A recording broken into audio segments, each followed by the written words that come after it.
Bendiciones, mis amadas hermanas, y bienvenida de nuevo a nuestro estudio del pueblo prometido en el reino dividido. Hoy quiero empezar con un cuento corto, pero muy poderoso. La hija de un hombre ya anciano y enfermo le había pedido al pastor local que viniera a orar con su padre. Cuando llegó el pastor, encontró al anciano acostado en la cama, con la cabeza apoyada sobre dos almohadas y una silla vacía al lado de su cama. El pastor supuso que el anciano había sido informado de su visita. Supongo que me estabas esperando, dijo. No, ¿quién eres? Soy el nuevo pastor de su iglesia. Su hija me pidió que viniera a verlo, respondió el pastor. Cuando vi la silla vacía, supuse que ya sabías que yo venía.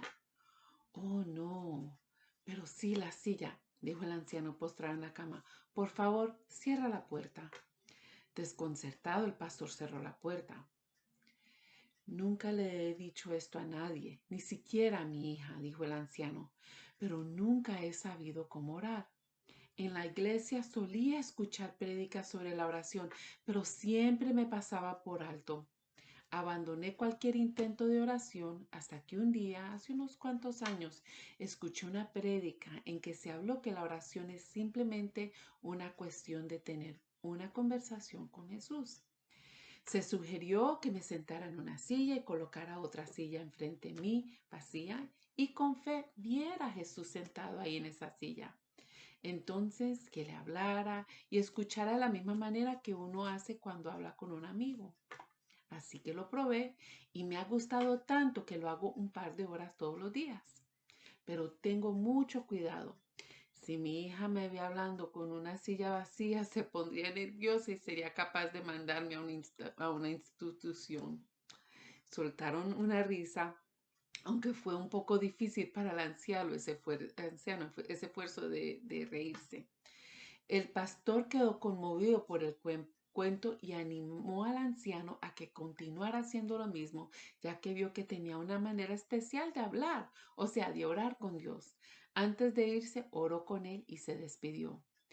2 noches después, la hija llamó al pastor para decirle que su papá había fallecido. Esa tarde, el pastor conmovido le preguntó que si sabía si su padre había fallecido en paz. Sí, le contestó ella. Cuando iba a salir de la casa, me llamó a su lado y me contó uno de sus chistecitos y me besó la mejilla. Pero cuando regresé a la hora, me lo encontré ya fallecido. Pero había algo extraño. Aparentemente, justo antes de que papá muriera, se inclinó y apoyó la cabeza en una silla que estaba al lado de la cama. Ese cuento es de un autor desconocido y quizás una de ustedes ya lo hayan escuchado, pero demuestra la fe de la oración y la relación tan especial que uno puede tener con Jesús, que no sé a ustedes, pero me trajo a mí mucha convicción. Este anciano en su vida aprendió que lo mejor era buscar a Dios en oración y depender en Él. Y de eso se trata la escritura de esta semana. Vemos cómo es que Josafat, su vida como rey y el legado que deja, nos enseña que buscar a Dios con intención y propósito nos ayuda a depender más y más en Él. ¿Cómo podemos buscar a Dios para depender más en Él? Vamos a indagar estas preguntas en dos divisiones. La primera es Josafat y su liderazgo, que lo vemos en Segunda de Crónicas 17, capítulo 17, 1 al capítulo 20, versículo 30. Y la segunda división es Josafat y su legado, que lo vemos en Segunda de Crónicas, capítulo 20, versículo 31 al capítulo 21, versículo 3. Les pido de que abran sus Biblias a Segunda de Crónicas 17, pero antes que todo, inclinemos nuestros corazones para traer este tiempo a los pies del Señor. Ay, Señor Dios, gracias. Gracias una vez más, Señor, que nos ayudas y que nos em, dejas arrimarnos a ti, Señor, acercarnos a ti, Señor, a tu trono de gracia. Gracias una vez más por dejarnos estudiar tu palabra, Señor, de que tenemos tu palabra en nuestras manos y podemos esconderla en nuestros corazones, Señor. Gracias, Señor, por ese regalo de oración que en este cuento se lo regaló a este anciano, pero, Señor, que tú día a día nos lo regala a nosotras, Señor. Gracias de que tú nos escuchas, de que tú quieres participar en nuestras vidas a diario, mi Dios.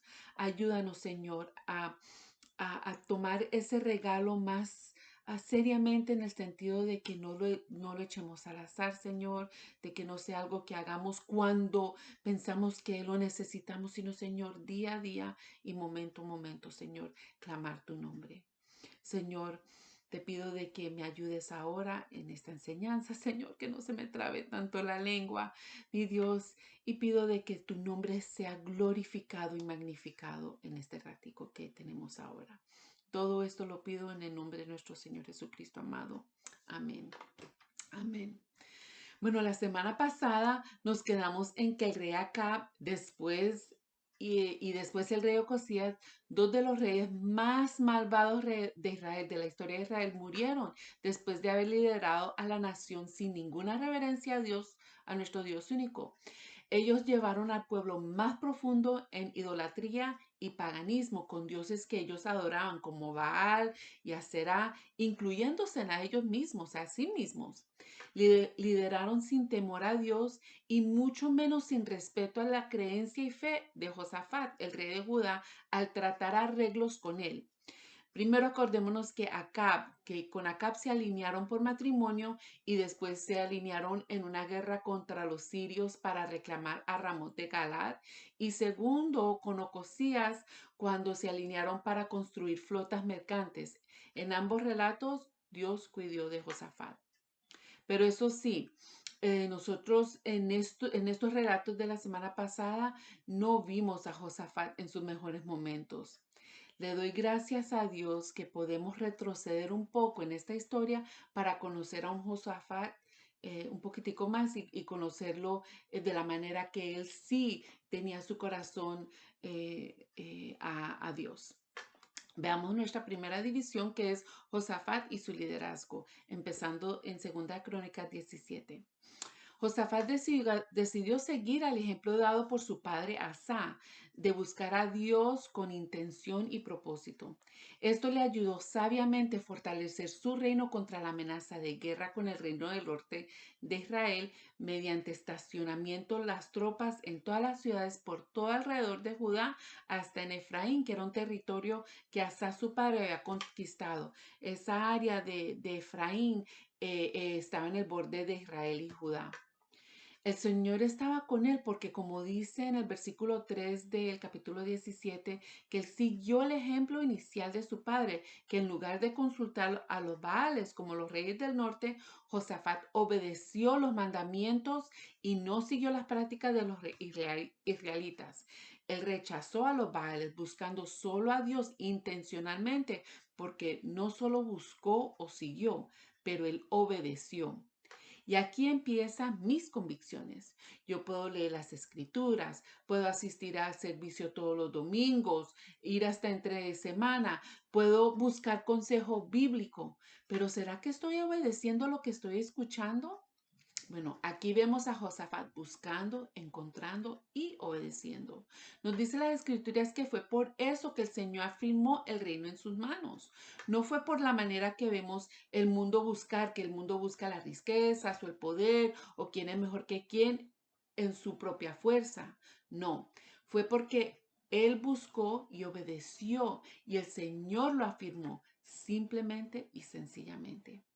Josafat vino a tener muchas riquezas y honores, siguió en los caminos de Dios y a todas estas no le importó qué decía la gente de ese reinado, porque aparentemente todavía unos adoraban a otros dioses, como nos dice en el versículo 6, que él quitó los santuarios paganos y las imágenes de la diosa Aserá.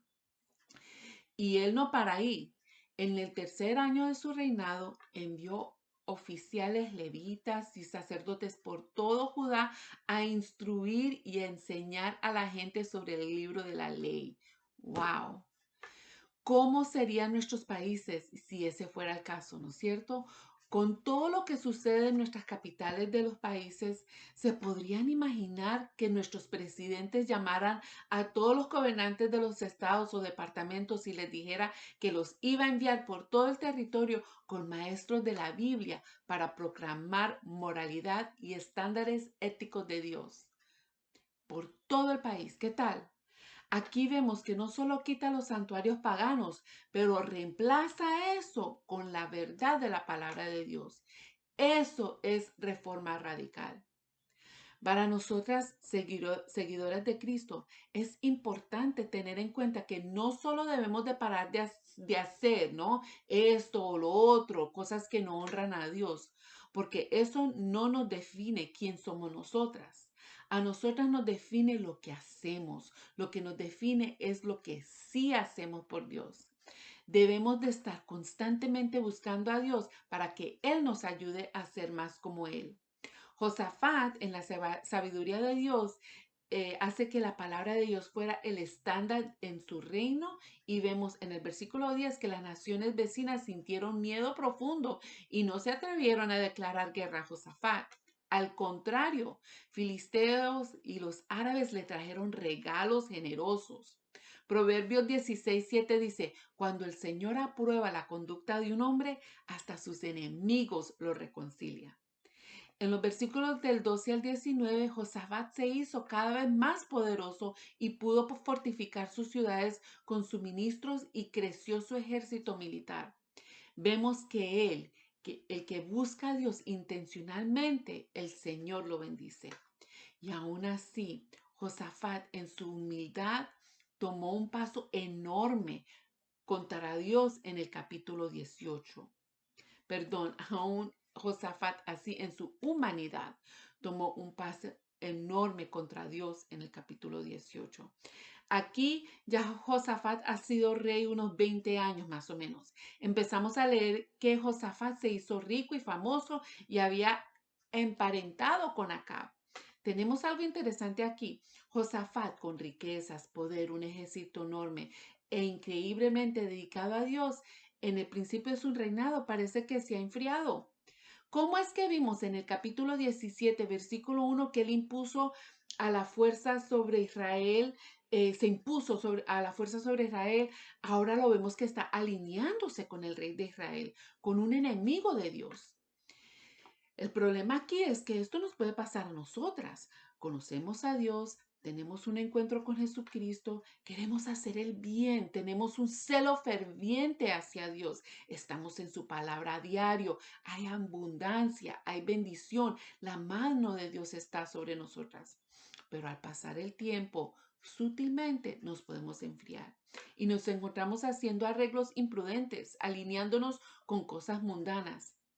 Y quizás no somos nosotras en sí en las que estamos haciendo algo pecaminoso o ofensivo, pero quizás son nuestros propios hijos que están haciendo algo que no hubiéramos aceptado cuando recién conocíamos al Dios. Dejamos de buscar a Dios con ese celo ferviente que tuvimos en el principio y podemos deslizarnos. Es una tremenda convicción para mí. ¿Y qué tal para ti? Vemos a Josafat aquí alineado con Acab. No dice que él ha girado su corazón a los Baales, no, pero se alinea y hay un arreglo con un enemigo. La palabra de Dios nos dice en 2 Corintios 6:14 que no formemos junta con los incrédulos, que tienen en común la justicia y la maldad, o qué comunión puede tener la luz con la oscuridad. ¿Qué armonía tiene Cristo con el diablo? ¿Qué tienen en común un creyente con un incrédulo? Y así sigue ese versículo. Léanlo cuando tengan un chancecito. Entonces me pregunto, Josafat, ¿cómo te pasó esto? Y de alguna manera u otra, Acab y Josafat hacen amistad.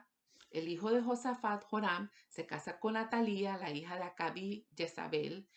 No sabemos exactamente por qué estaba pensando Josafat, pero siendo un hombre de Dios, deja que su hijo se case con una familia pagana.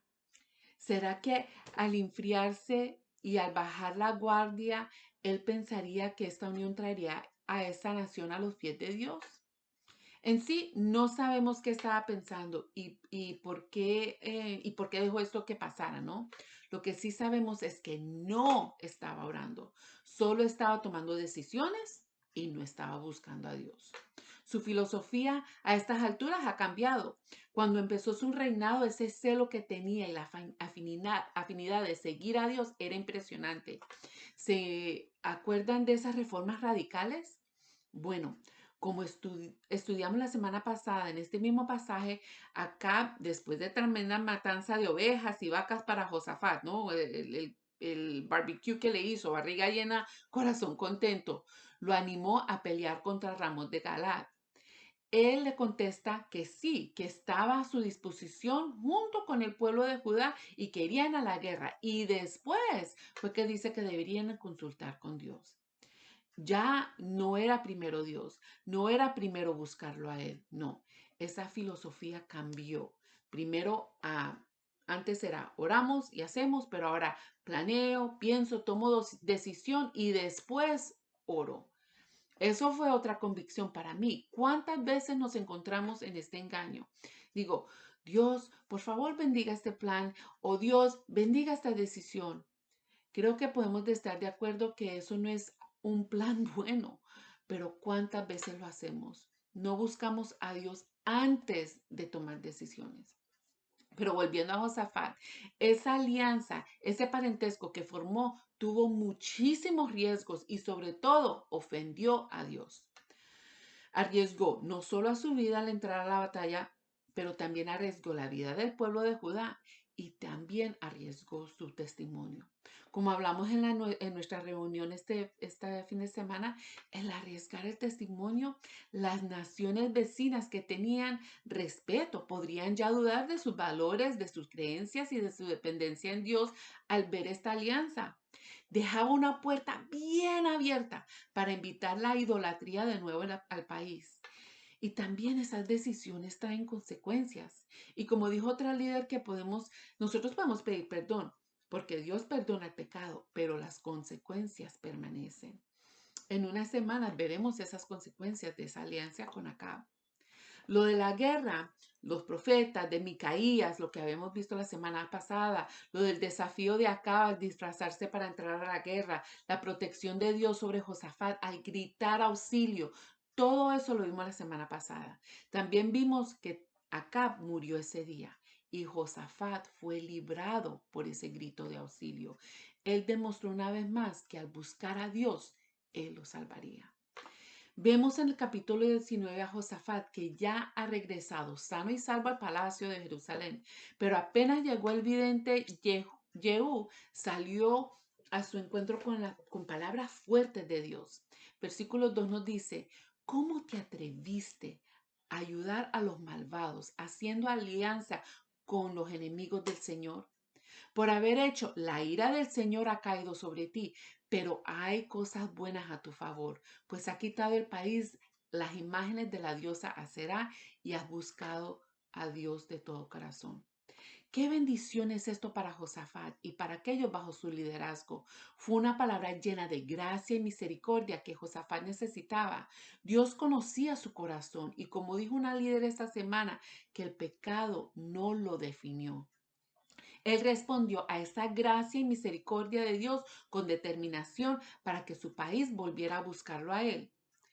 ¿Cuál es nuestra respuesta a esa gracia de Dios cuando nos acoge con sus lazos de amor en nuestros momentos de desobediencia o rebeldía? ¿Será que nos alejamos por vergüenza o será que volteamos nuestra mirada a Él con esa determinación para buscarlo solo a Él? En los versículos 4 a 7, Josafat volvió a salir de nuevo entre la gente de todo su reino para hacer que ellos volvieran al Señor. El versículo 5, Josafat nombró a jueces y les ordenó que consideraran cuidadosamente cómo manejaban esa posición, porque no estarían representando al hombre, sino a Dios. Los bendijo y los desafió con las palabras del versículo 7 que dice, por eso teman al Señor y tengan cuidado con lo que hacen, porque el Señor nuestro Dios no admite la injusticia, ni la parcialidad, ni el soborno. Tremenda palabra desafiante. ¿Cómo estamos representando a Dios? ¿Nos podemos llamar embajadoras del reino de Dios? Bueno, en el versículo del 8 al 11 vemos que en Jerusalén Josafat puso a levitas y a sacerdotes para administrar la ley del Señor y manejar las disputas. Los ordenó fuertemente, pero alentándolos en valentía, diciendo, ustedes actuarán con fidelidad e integridad bajo el temor de Dios. Les recuerda que no pecarán contra el Señor para que su ira no cayera sobre ellos. En el versículo 11 termina con estas palabras, el Señor estará con los que actúan bien. Él establece un sistema judicial para por la palabra de Dios. Y me pregunto, ¿será que mi vida está gobernada completamente por la palabra de Dios? ¿Cómo demuestro esto en mi vida, a mi familia y en mis círculos de influencia? ¿Y qué tal en la tuya? Bueno, después de un tiempo de paz, en el capítulo 20 empieza con un desafío tremendo. Los moabitas, los amonitas y los meunitas le declaran guerra a Josafat. En sí, cualquier uno de estos tres ejércitos hubieran sido un encuentro difícil para Josafat. Pero estos tres unidos contra Judá era más que una pesadilla. Viene alguien a informarle que estos ejércitos ya estaban prácticamente en su patio al decirles que estaban formados en Gedí y que eso quedaba como a 45 kilómetros, o sea, 25 millas de Jerusalén. ¿Cómo fue que ellos llegaron tan cerca sin que se hubieran dado cuenta? Bueno, pero la palabra sí nos dice que Josafat se atemorizó. ¿Y qué hizo con ese miedo? Fue a buscar a alguien con quien aliarse como cuando se alió con Acab. Fue a buscar ayuda con otras naciones. Buscó de su ejército, que acordamos que era uno increíblemente poderoso. No, él buscó a Dios. Como observó otra líder, usó dos armas poderosas, el ayuno y la oración. Consultó al Señor en oración y proclamó un ayuno en todo Judá. El versículo 4 nos dice que los habitantes de todas las ciudades de Judá llegaron para pedir juntos la ayuda del Señor. ¿Ustedes creen que si Josafat no hubiera establecido esas reformas en Judá, se hubieran unido tan rápido y con tanta entrega al verse amenazados? Cuando el pueblo se reunió, Josafat se levantó en el templo y oró. La oración es simplemente hablar con Dios en una conversación basada en fe, como la del anciano en nuestra ilustración al principio, sabiendo de que Dios es quien dice que es y que Él acoge a los quien cree en Él. Josafat se dirigió a Dios reconociendo su posición, su autoridad, su poder y sus obras que ella había hecho. El versículo 6 empieza una oración preciosa, recordando todo lo que había hecho Dios en el antepasado, todo lo que era Dios, lo que él gobernaba. Hablaba de su fuerza y de quién podía resistirlo a él. Hablaba sobre cuando él sobrevengó la calamidad y castigo por medio de la espada y la peste de hambre y que los consagró ante él sobre todo. Él habló y clamó que en él el miedo y la aflicción, él escuchaba y los iba a salvar. Cuando tú y yo buscamos a Dios en oración, no es necesario ser uno elocuente, solo hace falta ser sincera y humilde y reconocer a quién le estamos hablando. Mencionar los atributos de Dios es poderoso. Y no porque Él necesita ser recordado de quién es Él, no, es porque nosotras debemos de recordar a quién le estamos orando. Cuando nos encontramos, perdón, en la realidad de su majestad y en la fe de quien es Él y sabemos que Él nos escucha amorosamente y que nos va a responder, es fácil derramar nuestras peticiones como lo hizo Josafat. Él simplemente le dijo a Dios el problema. Nosotros no podemos oponernos a esta gran multitud que viene a atacarnos. No sabemos qué hacer. En ti hemos puesto nuestra esperanza. Qué oración tan bella, sencilla, profunda y real. Es así como la de un niño mirando a su padre con la expectativa de que él le va a ayudar. La oración salió de la boca de Josafat, pero todo Judá, desde el más anciano al más joven, se unieron ahí ante el Señor y esperaron su respuesta con fe. ¿Y tú? ¿Cómo te acercarías al Señor? No sé qué es lo que quizás te tiene angustiada o confundida o derrotada, pero basado en la verdad y la autoridad de la palabra de Dios, puedes buscarlo a Él sabiendo de que Él te fortalecerá y sanará esos dolores profundos que nadie más puede llegar, hasta ni tú misma. Y cuando lo buscas en comunión con otros que aman al Señor, esto te trae valor de seguir adelante, porque junto con otros se puede recordar de su salvación. Y al esperar esa respuesta, no es fácil. No sabemos cuánto tiempo tiene uno que esperar para escuchar la respuesta de Dios, pero en la situación de Josafat, eso fue en inmediato. Vemos en el versículo 14 que nos dice que el Espíritu Santo vino sobre el profeta Jahaziel y le dijo, escuchen habitantes de Judá y de Jerusalén y escuchen también a su majestad y escucha su majestad. Así dice el Señor. No tengan miedo ni se acobarden cuando vean ese gran ejército, porque la batalla no es de ustedes, sino mía. ¿Qué más respuesta que esa? Recordemos quién es Dios, que cualquier batalla que pelea, la gana Él y punto. Ya así Él les dice qué hacer. Al día siguiente tenían que salir a encontrarse con el ejército, pero no intervenir en esa batalla, que se quedaran quietos en sus puestos para que vieran la salvación del Señor. Les dice, no tengan miedo ni se acobarden. Salgan mañana contra ellos porque yo, el Señor, estaré con ustedes. ¿Qué me dicen de esa respuesta de Josafat y del pueblo después de tremenda promesa del Señor? Primero que todo, fue inmediata. Versículo 18 nos dice que Josafat y todos los habitantes de Judá, de Jerusalén, se postraron rostro en tierra y adoraron al Señor. Y que los levitas de los hijos de Coat y de Coré se pusieron de pie a alabar al Señor en voz alta.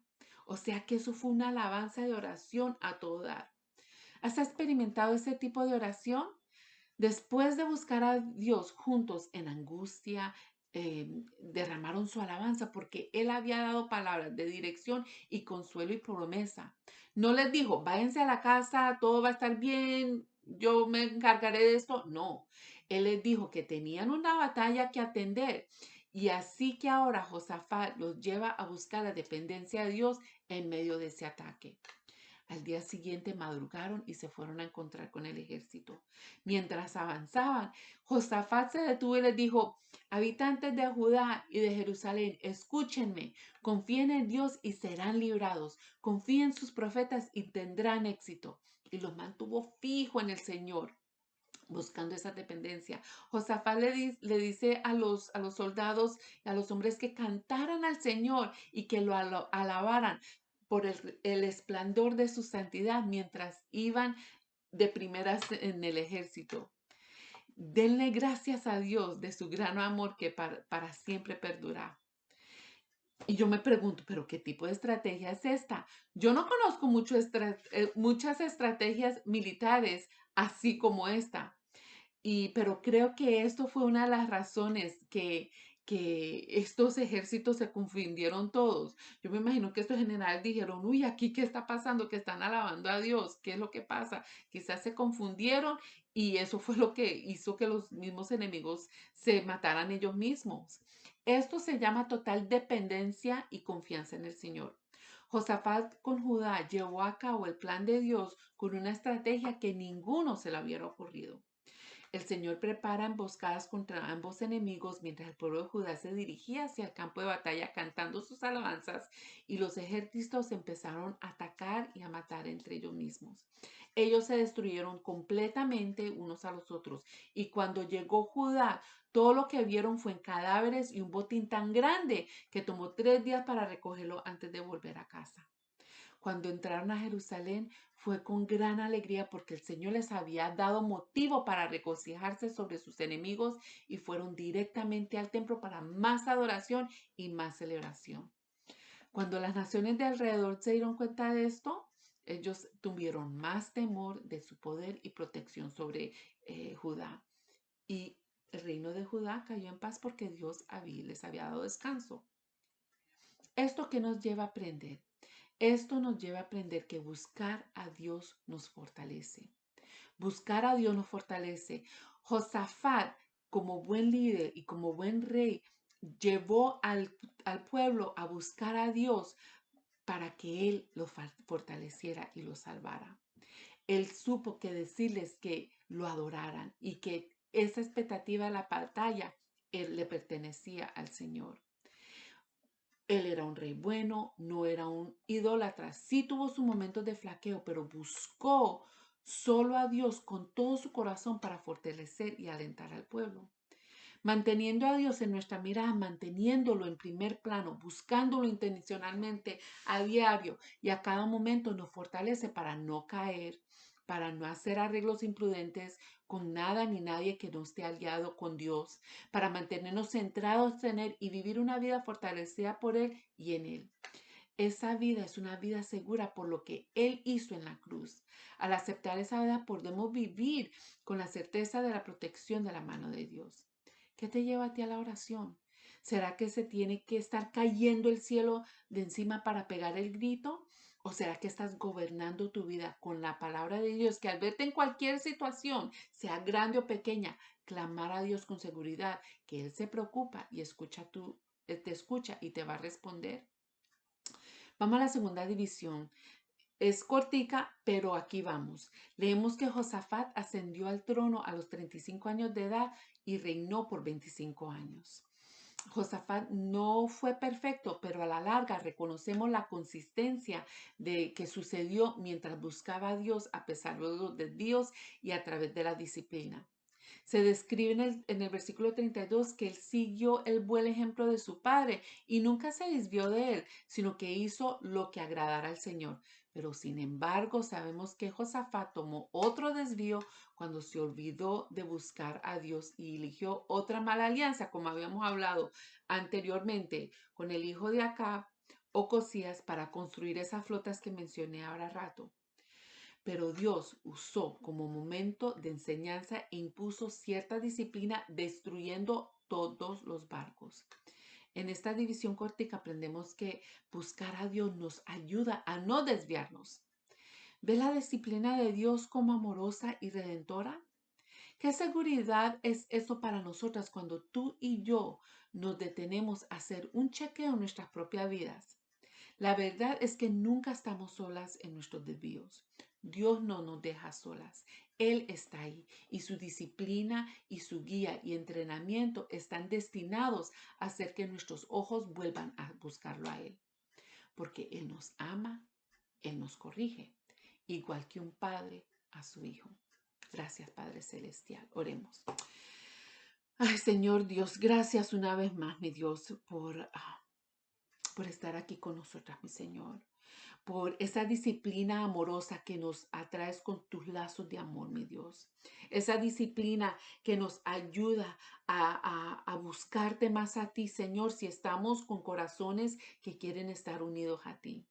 Gracias, Señor, de que tú coges nuestras caras y nos lleva a tu mirada, mi Dios, a tus ojos, para confiar en ti, para buscarte en ti, Señor.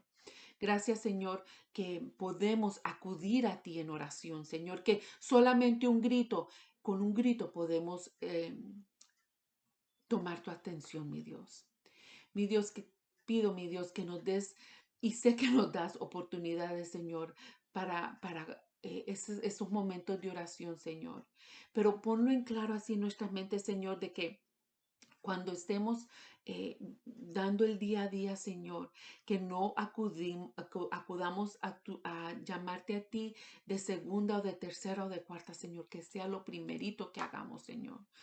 Señor, otra vez, gracias que nos dejas buscarte, Señor, para fortalecernos, Señor, y para ayudarnos a no desviar en nuestro caminar.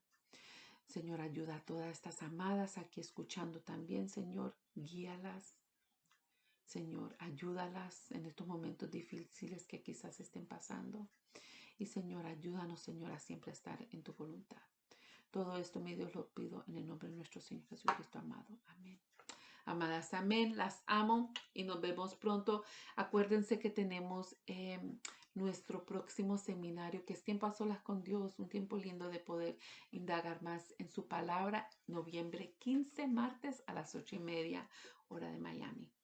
Las amo. Bye.